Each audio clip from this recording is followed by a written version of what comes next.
Welcome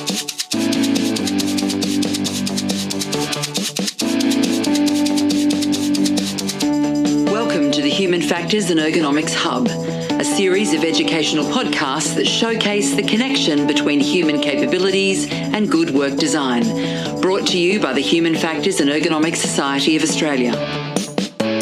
Hi, I'm Sharon Todd, a certified professional ergonomist and the current president of the Human Factors and Ergonomics Society of Australia.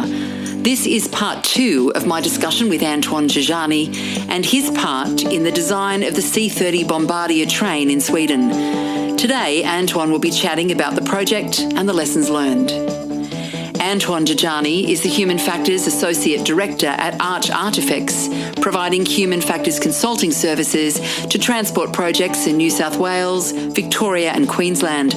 Antoine has over 10 years' experience in human factors engineering and human-centred design, including the development and deliveries of major transport and infrastructure projects. So the unmanned train operations, how did the drivers feel about that? What was the feeling? Was it a negative response having you involved in a system that ultimately may have them out of the vehicle, out of the From my point of view, I think most of them were still sort of, they understood that it was so long in the future that they didn't feel sort of threatened that their work would be obsolete. Also, from my experience in terms of the Swedish sort of union and working environment, there's this understanding that your job will always sort of reshape and take different turns. So I think a lot of people were sort of understanding of, well, it's one thing ends and then another thing begins. So like there's options, but again, most of them were sort of conscious and that, the platforms that currently out in Stockholm, it will be years until they have the fully sort of closed platform screen doors, and it'll be a few more years for the driver's cab to completely be removed. So it's not something that stressed them out in the immediate future. And the amount of care taken to design a cab for them as well. This was a fully sit and stand desk as well. Like you get the driver's comfort was a central focus point in terms of giving them a working environment that really was shaped towards their needs. So I think they like that. I still some of the drivers that I engage with, now starting to operate the train, like I hear feedback from them, and they say, it's such an excellent sort of working environment. I love driving the C30 trains, and one of my closest friends is one of the driver instructor as well, and he's keeping me in the loop as well for all of the new drivers that he's onboarding and training, and it's fun to hear that they enjoy the design, and I was part of making that happen. That's exciting. I'm wondering really what their favourite bit about the design actually was in the end. If they like it more than something they've driven before, what was the thing they liked? I got sort of mostly like a general feel. It wasn't a specific feature. I can tell you what my favorite feature was. It was the structure of the button. I'm sure I must sound very boring, but it's the intention of all of the buttons and the grouping of buttons, which I enjoyed the most. Because if you look at if you have ever seen a train cab and a train driver's cab, you know that there's so many buttons and it's like everywhere, and you don't really understand sort of what everything does. And it was, and being sort of on the spectrum of OCD and needing to organize stuff, I took a little bit too much of enjoyment of trying to structure that. So looking at the frequency that the buttons were used and then placing them, they still need to be placed in a logical grouping. So you couldn't just place them in relation to how often they are pressed, but you have to sort of keep the grouping contained as well. And I introduced a sort of a color areas as well, for like blue represented anything that has to do with the door functions. Gray was communications, and then everything else was black. And then we used a little bit of framing around the buttons so instead of having titles above each button, we had a grouping, a group name, and then we had specific symbols on the button that represents like the choice of symbols to ensure that they fully understand that it's sort of like almost a language-free type cab, where like the symbol indicates the actual use of that together with that group title. Yeah, that was something that I really enjoyed structuring and getting right. Another thing was the actual driving stick, driving handle, which was ergonomically shaped and fully in wood, since in Sweden, if you have something in steel, or like it gets cold in wintertime, and wood sort of preserve its warmth, is just a nice feature. The amount of the force it takes so in trains you have to press a dead man handle, so you have to sort of keep the driving stick down to be able to drive the train. So we gave them that option, as well as, of course, they have a foot pedal or another button as well on a grab rail.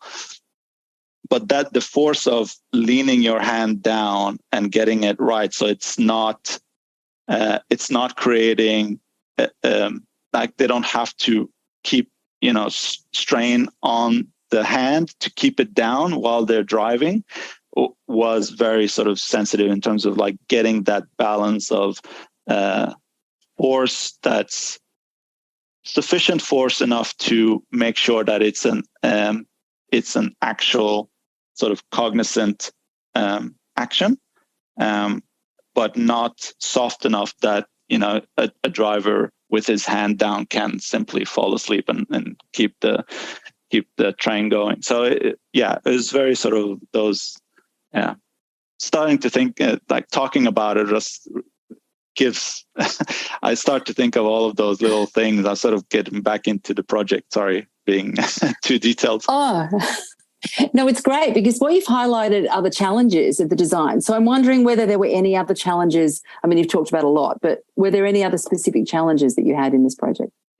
Well, like there's heaps of challenges in terms of getting all of the project disciplines into the same mindset of what we're trying to accomplish. Now, I was very lucky when I came in. The culture around in the design team was very focused on the users, because Stockholm Länstrafik set a really consistent and clear expectation from the get-go that this project must be user-focused. They did a lot of, before I came in, they did a lot of user research out with different customer groups, capturing their needs and what they enjoy about the current trains, what they want to see sort of improved. So they had a lot of personas and profiles mapped out in terms of what the needs are for the customers. I supported a lot of the drivers and staff and maintainers sort of profiling and looking at those tasks. So there was that precedent of everyone really sort of focused on the user was at the center of all of the design decisions made. And the challenge was to meet the needs in terms of like there's always design constraint when you're working in when you're designing something, especially that's very sort of technology complex, there's a lot of things vying for position and place within that frame. There's a set. You can't make the train as big as possible. Like there is an extent to how large it can get, and you want to make sure that the livable area, or where the customers exist, and for their comfort, to be as large as possible. So a lot of the sort of just the shell of the train is where most of the systems are placed. So there's a lot of intentional sort of design decisions of where to place certain things to make sure that it's accessible, maintainable, doesn't sort of interfere with other systems. And you have broad strokes in the beginning of the project, but as you mature it gets crowded and more crowded, where everything gets cemented. Like here's this thing, here's that thing, and then when you try to change something, it starts to have a ripple effect, because everything is sort of like a tight-knit system. So that was, I guess, the majority of the challenges, is trying to, when you identify an issue, identify something that needs to be corrected, to be able to directly get to the engineer responsible for that subsystem, have them understand the complication and the issue behind it, and bring everyone together to sort of workshop and resolve that before it gets to the stage where, we can't do anything more because it's all locked down. So human factors within the project is a cross-discipline practice. You're not sort of just shoehorned into like a design team or assurance team. You are really sort of cross-discipline. You're everywhere all at once, trying to communicate the needs of the user and try to keep everyone really user-focused.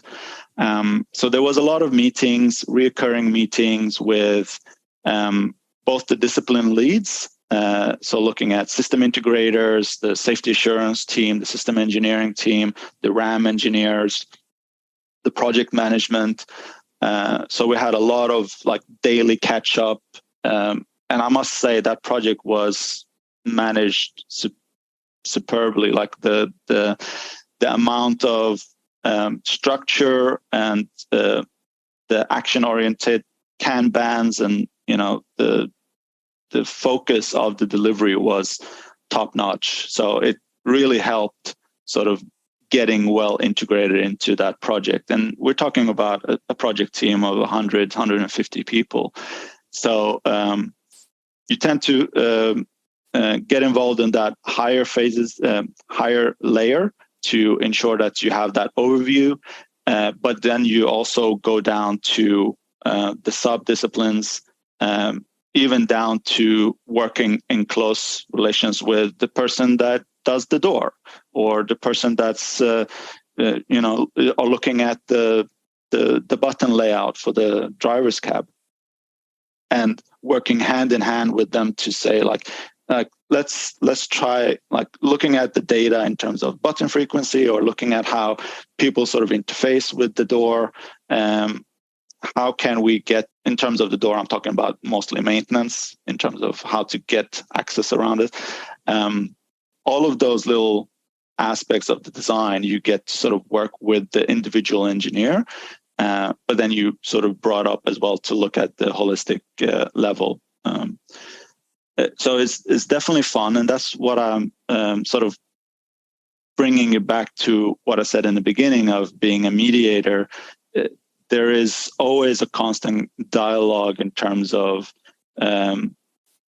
translating the user needs and the data that you collated to engineers, and as well as the other way around of looking at design constraints and translating that to the end user groups to inform them and keep that transparent conversation happening throughout the project really helps everyone sort of understand each other's challenges. Human factors is primarily communication practice, in my view.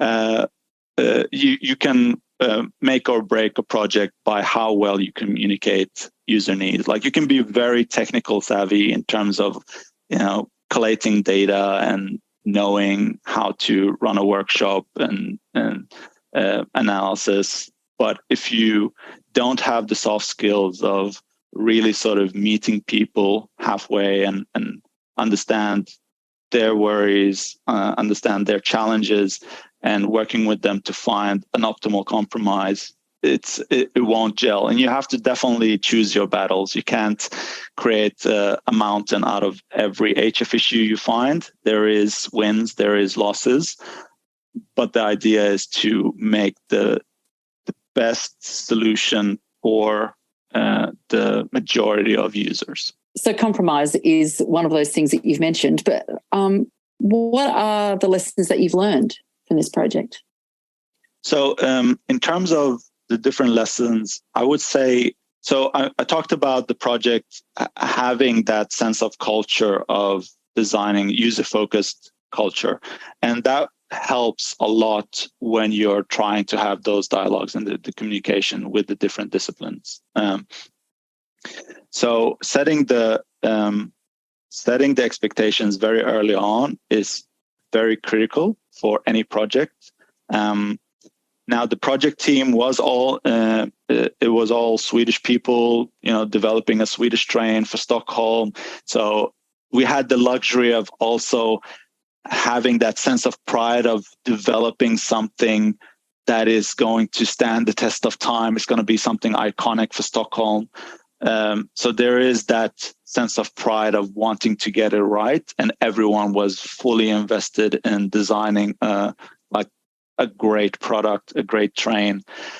So you have that passion with the people. You have that user-centered focus in every part of the project team, like from the top down to the person doing the grab rails. Like everyone was fully invested in that culture, and that really helps. So that's definitely a positive if you can foster that type of culture that is not just a group of people or one sort of a discipline designing a piece of part that will go into like Sydney Metro, for example. You want the whole team to be really sort of committed that they're actually doing something for the community and for the greater good of the people of New South Wales. And I do take pride. So I started with the minor design things, but I love working in transport and especially public transport, because I'm an advocate for, sustainability, environmental friendly solutions. And, I take pride in working within that field and improving that and giving that option, a comfortable, simple, easy to use option for people to travel is very important to me. So I'm very lucky to be working in this space. Another lessons learned that I took from it was to, in some aspects where you had those challenging sort of design decision of which direction to take, there are always going to be areas of people sort of prioritizing reduction of risk and other people's prioritizing reduction of cost, or, other people prioritizing other things. So there's always a lot of different individuals with different sort of opinion, and you want to be sensitive to the fact that, and I'm not sure if my mediation skills sort of stem from years of me being a middle child and working through my siblings' drama and trying to sort of help, but you have to sort of take yourself out of it. Like, your specific opinion doesn't really matter. And I try to communicate that to everyone in terms of like, it's not about just reducing risk or just reducing cost or just, making it simple. It's about what is the best outcome you can make within this particular situation. I guess ranking or just looking at you can't look at one specific thing in isolation. You have to sort of look at all of the things.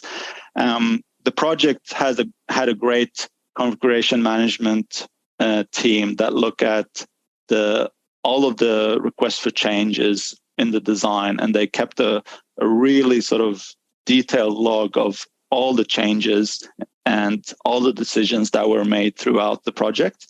And they had weekly meeting with the discipline leads to look at all of those change requests, and everyone needed to feed into that, basically giving their interpretation of the associated risk, the associated cost, the benefits, the value that it gains versus the pros and cons.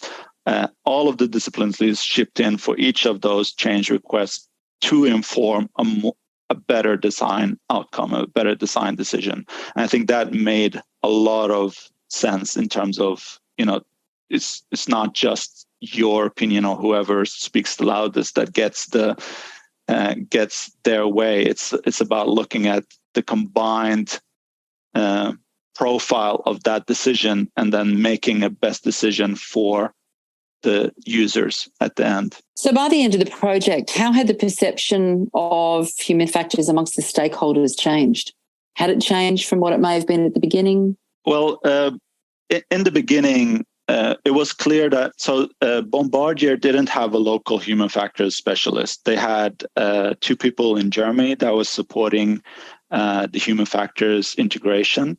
And it wasn't, since they weren't local sat together with the design team, there was this sort of, there was a challenge definitely in terms of getting through all of the different HF issues and making sure that you had those conversations with each discipline lead. So they were looking for someone local to be sat with the design team and work sort of hand in hand with them.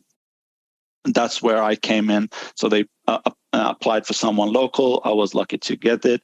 And I basically sat there 24/7, fully committed to the project for like the 2 years where the design was in progress.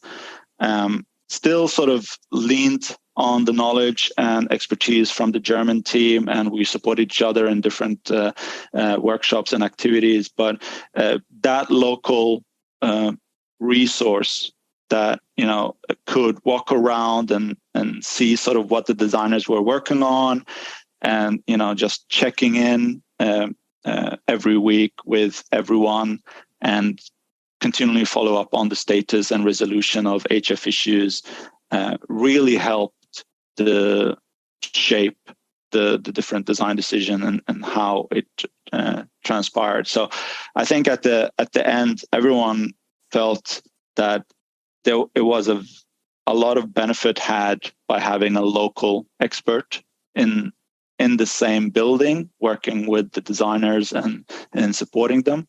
I think that was sort of the main takeaway of it. I think all credit to the design team. They're already very turned on in terms of like the focused on the user-centered design, and they themselves were having a lot of great ideas that they identified issues themselves and came up with great ideas to resolve it. It was amazing team to work with. You can have a very technically skilled human factor specialist that's very good in running the analysis, capturing data, but the soft skills of communicating the conclusions and getting agreement between different parties, which I already sort of touched on during our conversation.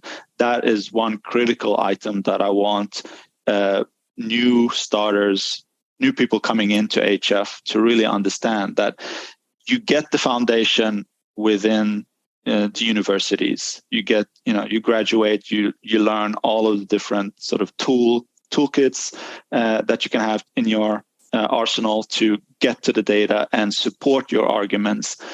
But a lot of the wins that you have within project teams is how well you can communicate those conclusions. It's not a person in the project would not just look at your data and say, okay, I understand sort of where you're coming from. It's a matter of presenting that in a very logical, rational way. I think everyone in any field, whatever job you do, you're always a salesperson, because you're basically selling your your knowledge, your skill. You're always presenting. You're always sort of arguing your point and presenting that aspect. It's just that is the primary skill to have.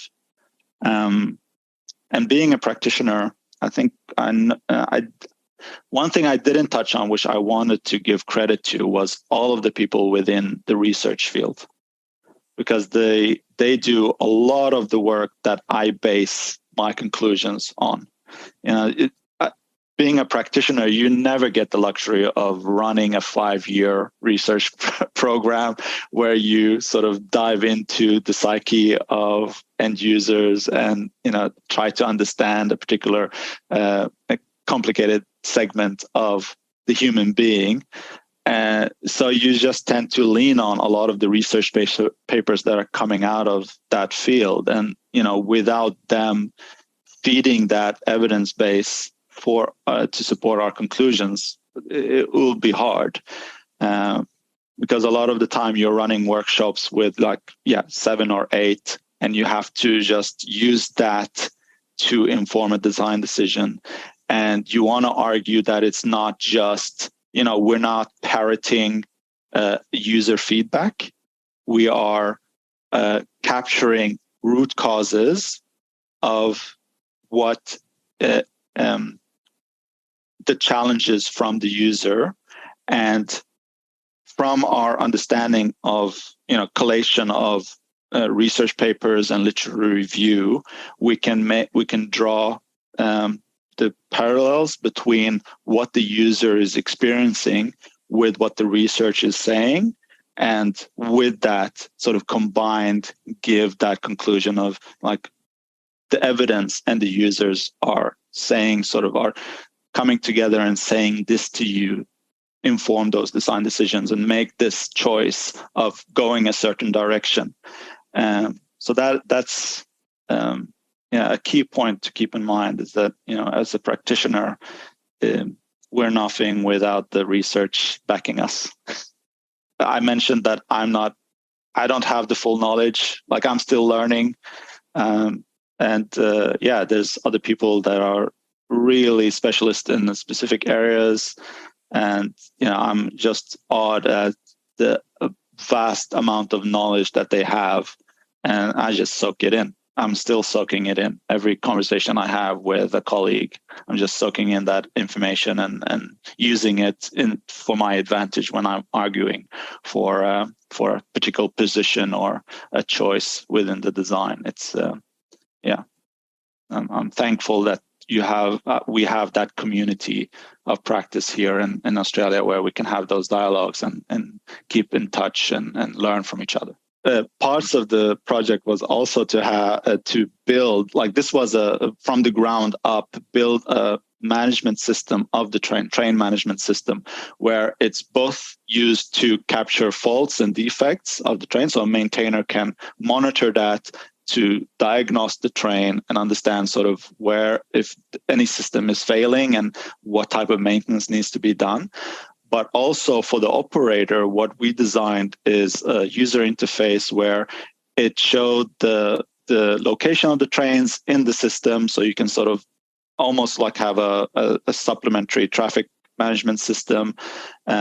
It allowed them to respond to alerts help points, if customers are ringing in, they can reply and talk to people on the train, as well as fully take control of the train if it needs to. So we created a user interface where basically it looks like a joystick where they actually are remote driving the train through an interface on the computer and taking it through the network. So if everything fails, they have a system for like driving the train as a sort of remote train. Yeah, it was a lot of fun. That we were very early on concepts of that. A lot of focus was on the train, and we were able to do the wayside operation, sort of the concept design of that. Unfortunately, I moved to Australia just before they continued that the software. So not sure exactly where it ended up, but that was sort of the intent of building that application to support the train operations.